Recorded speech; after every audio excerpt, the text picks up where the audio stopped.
Ok les amis, salut tout le monde. Avant de lancer le vlog officiellement, petite page promotionnelle, petite page de publicité. Notre partenaire La Fourche, avec qui on travaille depuis plus de 3 ans, épicerie bio en ligne, supermarché bio en ligne, appelez ça comme vous voulez, booste notre code promo. Donc d'habitude notre code promo c'est Juliana20, 20 € de réduction. Là, le code promo ce mois-ci est jusqu'au 15 septembre seulement, c'est que jusqu'au 15 septembre.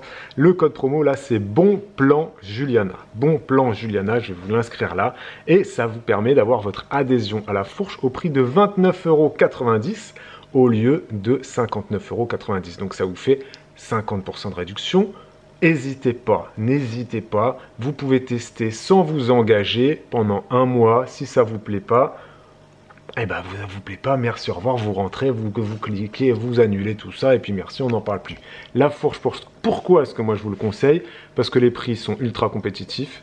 Si vous êtes habitué à faire vos courses bio en magasin bio de type Biocoop ou La Vie Claire ou autre, La Fourche est moins cher, ça c'est validé, je rigole pas avec l'argent, donc là-dessus c'est validé. Et si vous n'êtes pas habitué à faire vos courses en magasin bio, si vous achetez pas vraiment bio, parce que vous considérez que vous n'avez pas les moyens d'acheter bio, moi le premier, hein, pendant très longtemps je disais le bio c'est cher, La Fourche va vous faire changer d'avis. Le bio sera accessible en passant par La Fourche, vous avez des prix qui vont jusqu'à 50%, c'est jusqu'à 50% de réduction sur La Fourche par rapport au même produit dans un magasin bio classique. Comment est-ce que La Fourche propose des prix comme ça? Tout simplement, ils rognent énormément sur leur marge et ils misent sur la fidélité des clients. La fidélité passe par une adhésion annuelle que vous allez payer chaque année. Là, l'adhésion passe à 30 € annuellement grâce à notre code Bon Plan Juliana. Voilà, donc n'hésitez pas pour cette première année-là à utiliser ce code-là. Et même, vous avez un mois d'essai gratuit. Hein, donc n'hésitez pas, vous pourrez accéder au prix La Fourche vraiment pour pas cher du tout, et puis en plus c'est gratuit, le premier mois est gratuit, donc voilà. Donc n'hésitez pas, c'est la rentrée, peut-être que là vous avez envie de faire une nouvelle résolution, je change un peu ma façon de faire les courses, testez La Fourche, vous pourrez tester gratuitement pendant un mois, faire vos courses depuis chez vous, bref, voilà. Allez-y les amis, c'est que jusqu'au 15 septembre, Bon Plan Juliana, 50% de réduction sur votre adhésion.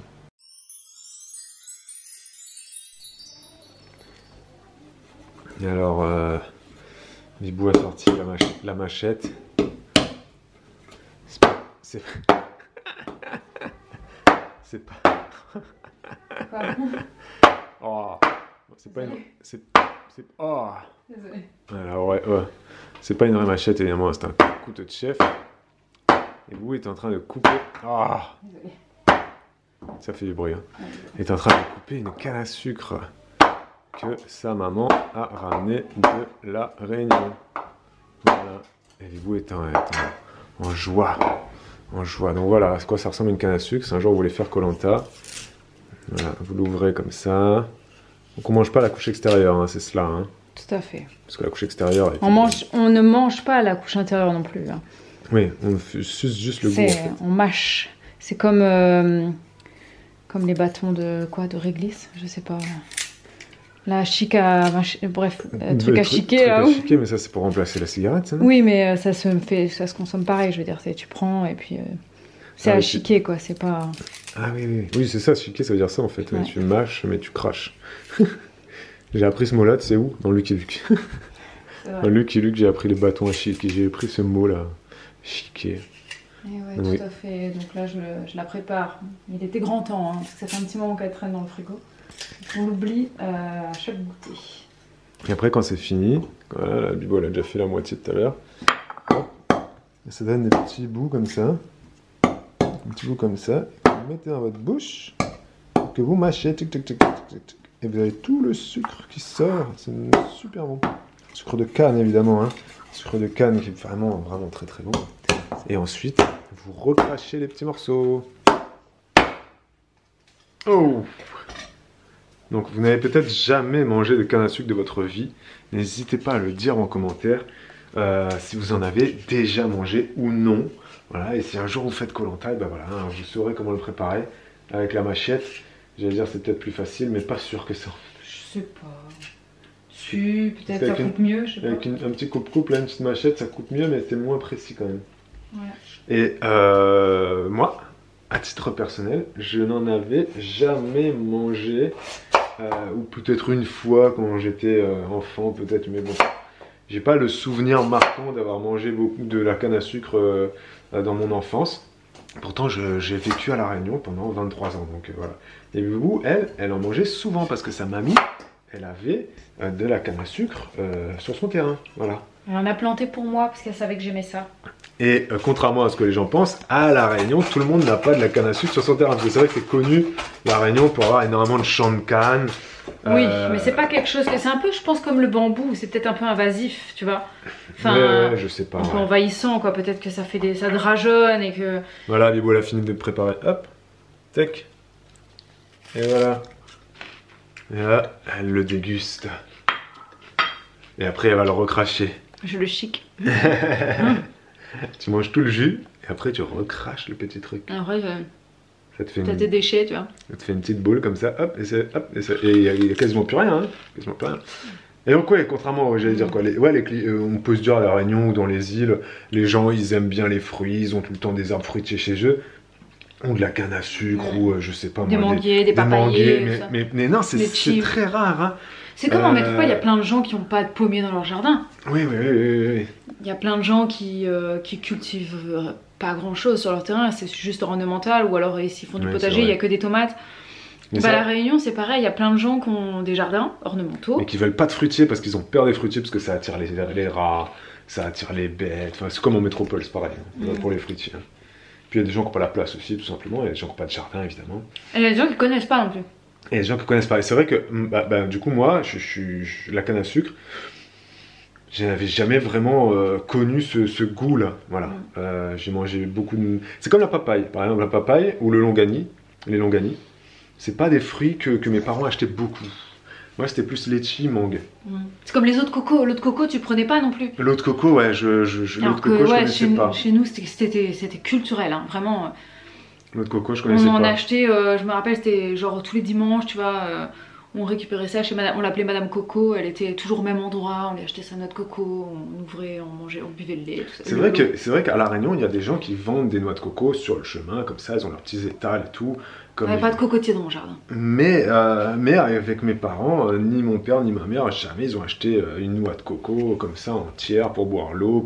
Mais je pense que là, c'est aussi... Ils ne savaient pas comment faire. Non, et puis c'est aussi parce que tes parents, bon, ton papa, lui, il a grandi en métropole, mais en fait, ta maman aussi, elle vient de La Réunion, mais elle a grandi en métropole. Donc, alors que la maman de Bibou, c'est une réunionnaise 100%. C'est-à-dire, elle a grandi à La Réunion, toute sa famille est là, et c'est vraiment... Les ancêtres sont réunionnais sur 20 générations, tu vois, sa maman, c'est la lignée, quoi. Ouais, c'est ça, c'est vrai que du coup, tous les trucs créoles et de la cuisine créole, tout ça, bah, en fait, elle nous a transmis.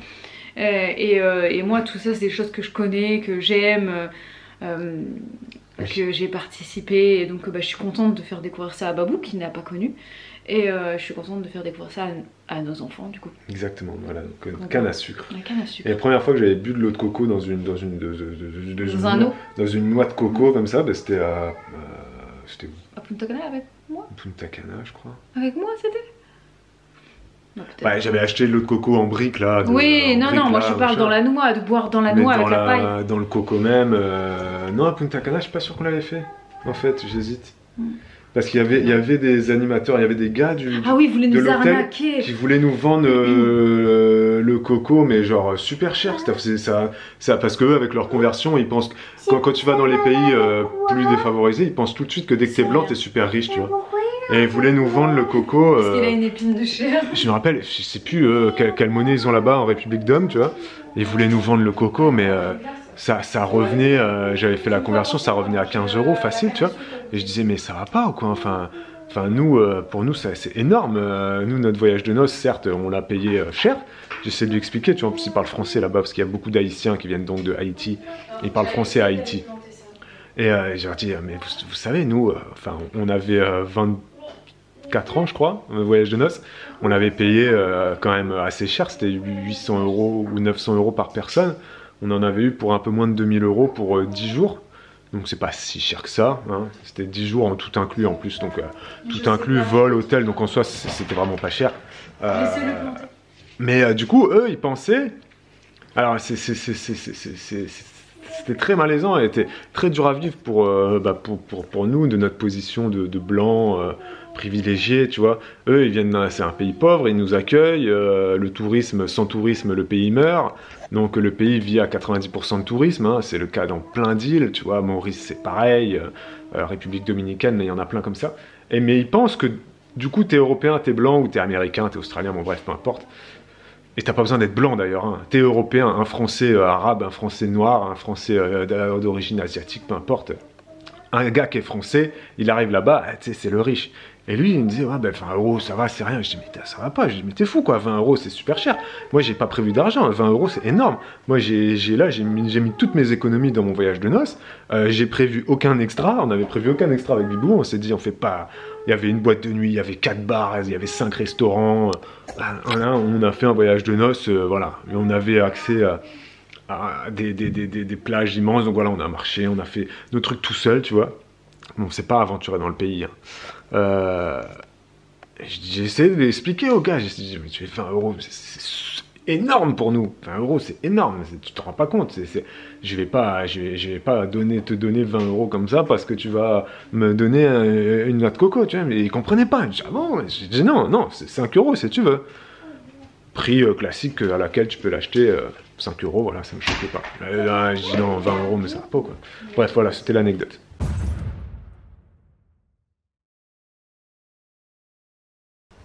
Salut les amis. Alors, nous allons vous raconter dans cette séquence vidéo magnifique 2 jours que nous avons passés. C'était la semaine dernière. Il y a 15 jours, je sais plus. Oui. Les vlogs sont très décousus, ça fait 15 jours qu'on filme. Ça va se recoudre bientôt. Hein, ça va se recoudre à la rentrée. Arrive, donc voilà. Exactement, ça va se recoudre, mais là voilà, il y a des choses qu'on filme, on les remet après. Et là, il y a un truc qu'on vous avait pas raconté, c'est que on a eu 2 jours de tranquillité. Ouais, mes parents ont gardé... Je sais pas pourquoi j'ai dit ce mot-là. De silence un peu, je sais pas. De calme. Pendant 2 jours, mes parents ont gardé nos enfants, donc... 2 jours, 1 nuit. 2 nuits, non? 1 nuit. Pas trop demander. Oui. Ah oui. Non, faut pas trop en demander pour l'instant. Ils sont quand même assez, comment dire, intenses. Les papis et mamies, pour l'instant, ils gardent pas les 3 en même temps. Il y a des gens qui ont cette chance-là. Oui. C'est vrai de pouvoir mettre leurs 2 enfants, 3 enfants, 4 enfants chez papis et mamie pendant 15 jours. Il y en a qui le font, même des bébés. Nous, c'est vrai qu'ils n'ont jamais gardé les filles bébés, tu vois. Non. Mais plus jeune, ça a été 2 ans. Mais voilà. Mais chacun a sa famille ou... Ouais, peu importe. Oui, c'est ça. Et puis après, c'est vrai que nous, on a 3 enfants qui sont d'âge très rapproché. Donc, c'est pas la même gestion, c'est pas les mêmes relations qu'elles ont entre elles. Enfin, nous, on le voit autour de nous, les gens qui ont des enfants qui sont... plus d'écart d'âge. Voilà, qui ont plus d'écart d'âge, c'est pas du tout... pas du tout les mêmes rapports en fait, donc tu le gères pas de la même manière, tu le gères pas de la même manière. C'est vrai. Et donc voilà. Donc là on a eu 1 nuit et 2 jours, tous les 2 tout seuls, et ça faisait quand même assez longtemps qu'on n'avait pas eu ça. N'hésitez pas en commentaire là, à dire si vous êtes parents, si vous avez régulièrement des moments seuls. Nous la dernière fois c'était... on a eu pour mon anniversaire une soirée, on était tous les 2. Mais je bossais. Oui, mais on était retournés dormir chez tes parents. Non, ils les avaient gardés 2 nuits même. Mais en fait, je travaillais. Ah oui, c'était Je travaillais, j'avais mes 3 petits, donc on n'était pas que tous les 2 quoi. On a eu la soirée que tous les 2, mais là vraiment d'avoir 2 jours comme ça que tous les 2, ça fait du bien. On est parti se balader à Angers, restaurant. Alors j'avais prévu parce que Bibou n'avait rien organisé. Et moi, du coup, je m'étais senti un peu en mode il faut que j'organise un truc. J'espère que je vais avoir une bonne note, tu vois, un peu comme dans Dîner presque parfait, tu vois. Alors, je cherchais les animations. Je suis vraiment pas du genre, en plus, il me connaît. Tu vois, j'ai dit, alors, on va se faire un petit resto, après on va se balader. Je m'étais dit, alors, je vais chercher une soirée salsa. J'avais pas trouvé. Puis après, je me suis dit, tu sais, pourquoi on se ferait pas. Je m'étais dit, à un moment donné, même, on pourrait aller à la patinoire d'Angers, parce que c'est ouvert tout le temps. Après, je me suis dit, non, on pourrait aller au cinéma d'Angers. Parce que ça fait très longtemps qu'on n'est pas allé au Cinoche, tu vois. Et je voulais qu'on teste la salle 4DX. C'est une salle où t'as les sièges qui bougent et tout, machin. T'as les fumées, enfin t'as plein de trucs.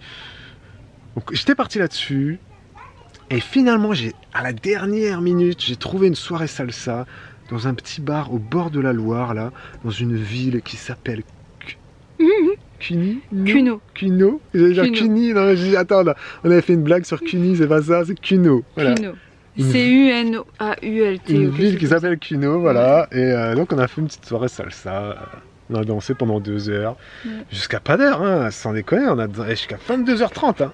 À 22h30, on a fait une soirée. La soirée commençait à 20h. La soirée faisait... Non, ça faisait 20h, 22h. On est resté jusqu'à 22h, les gars. Tard. Et... Non, mais après, on avait de la route aussi. Hein. Après, on est rentré à la maison. Et puis on est parti en boîte, dans notre lit. Non, le lendemain, on était tranquille. Non, mais voilà, c'était bien. C'était chouette. Bien. Franchement, c'était vraiment bien. Et puis le lendemain, on est resté à la maison, mais on n'était que tous les deux. Donc c'était vraiment détente, quoi. C'était calme, c'était à notre rythme. On a fait des récoltes dans le jardin à 2. Voilà. C'est vrai que c'était une nuit et 2 jours sur l'ensemble de l'été, tu vois. Oui.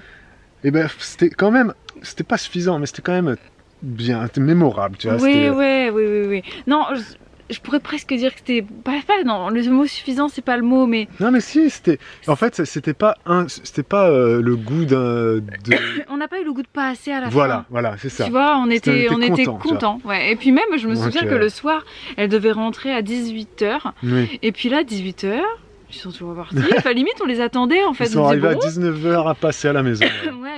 On les attendait chez eux, je sais plus, bref. Ouais. Non, c'était bien, ça nous a fait beaucoup de bien. Les filles étaient contentes aussi. Ouais, de nous offrir ça. Et puis elles sont bien comportées. Oui, elles étaient contentes, c'est vrai. Elles disaient, bah voilà, on va rester en amoureux. Et puis tu leur as dit aussi qu'on allait danser, que je savais pas. Donc elles étaient contentes, elles ont mis les chaussures dans la voiture, en cachette. J'avais raconté le programme aux filles, c'est vrai. Je leur avais dit, vous mettez les chaussures de danse dans la voiture, vous mettez un soutien-gorge aussi. J'avais pris quoi d'autre, non, mais c'est tout, mais elles étaient au courant, moi non, et elles ont joué le jeu jusqu'au bout, et puis elles étaient très contentes de savoir que papa et maman, ils allaient pouvoir passer du temps que tous les deux. Voilà. C'est ça. Elles étaient contentes de ça, elles se sont bien comportées chez mes parents, donc moi j'étais soulagée, parce que je me suis dit, ça veut dire qu'il y aura d'autres fois. Parce que si ça s'était mal passé, je te dis bon, on va pas trop leur proposer tout de suite, tu vois, tandis que là on peut se dire à la limite, tu vois, pour les vacances d'octobre, peut-être, pourquoi pas. Après les journées sont moins longues, là c'est vrai qu'en été, les enfants peuvent jouer dehors, il fait chaud, il fait beau. C'est plus facile pour les papis et mamies de garder les enfants l'été quand même. Sauf tu me diras, ça dépend où tu vis, puis ça dépend s'il pleut. Enfin bref. Donc morale de cette histoire, se contenter de ce qu'on a, des fois c'est bien. Nous on a eu une nuit, tu vois. Il y a des gens ils ont 0 nuit, il y a des gens ils ont 15 jours pleins, voire même plus. Contentons-nous de ce qu'on a. C'est un message que j'aime bien faire passer. Et voyons le verre à moitié plein. Voilà. Non mais c'était bien. Voilà. C'était bien. Non, moi ça me satisfait. Donc n'hésitez pas sous ce vlog, parce que là on s'arrête, à nous raconter votre été, si vous avez eu des vacances, si vous avez pu vous débarrasser de vos enfants. Il y en a qui aiment bien dire ça, je me suis débarrassé des gosses. Nous on ne dit pas ça, on dit qu'on a passé une soirée en amour. Oui c'est ça, c'est qu'en fait l'idée pour nous c'est pas de se retrouver, de les virer, c'est de se retrouver. Voilà. C'est pour ça que parfois en fait on en a 2 qui partent. On a eu ça aussi, on a eu 2 jours où Olivia et Elena sont parties et Noémie est restée avec nous, donc c'était très sympa, mais on n'en avait pas besoin. On n'est pas que tous les deux, quoi. Et puis on n'en avait pas besoin en fait, on n'avait pas besoin qu'il y en ait 2 qui partent, on avait besoin de se retrouver tous les deux à un moment donné, et voilà. Exactement. Ce vlog s'arrête, donc encore une fois vous nous racontez votre été, vos instants sans enfants si vous avez des enfants et que vous ne les avez pas eus. Si vous savez tout ça, quoi, voilà, et puis ce vlog s'arrête, et ces fleurs-là, je sais pas ce que c'est. Il y en a peut-être qui se posent la question, c'est de la mauve. Oh. Non, c'est de la capucine cendrée. Non, mais non, c'est de la... Attends, tu fais exprès. Non, je sais pas, attends, je réfléchis. Zinnia. Non. Non, c'est pas des mauves. Ah, c'est les mêmes que là-bas, mais d'une autre couleur. Oui. Donc. Regarde le feuillage, regarde. Donc, aidez-moi en commentaire, s'il vous plaît. Des marguerites. N'importe quoi. Ah, il y a des petites pétales. Oh, qu'est-ce que c'est? Pétales. Regarde ce bourdon, il y a plein de... Ce vlog s'arrête et on continue. Ouais, mais ça ne s'arrête jamais ici. Regarde ce bourdon, il est recouvert de pollen ou quoi? Oui, on dirait qu'il est recouvert de pollen. C'est quoi ce truc? Il est tout recouvert de pollen. Non, il en a. Non, c'est sa couleur. C'est sa shape. Ouais. Qu'est-ce que c'est que ça? Non, mais c'est sur des cosmos. Des cosmos, bien évidemment. Non, mais c'était juste pour tester, pour tester ta culture. Ce sont des cosmos, vous le saviez aussi. Ce serait quand même inquiétant que je sache pas ce que je plante. C'était pour tester votre culture, parce que je sais que vous êtes très très nuls, vous n'avez aucune culture générale. Donc je vous rejoins dans cette nullité. Des cosmos. Rose et violette. Non, rose et rose. Rose et rose. On pourrait dire que c'est un genre de vieux rose, tu vois. Et que vieux rose et puis rose. Je sais pas, plus fuchsia, mais je sais pas. Rose fuchsia. Allez, ciao les amis. Commentez, poussez, et puis à très vite. Pour un nouveau vlog. Pour un nouveau vlog. Ciao, ciao.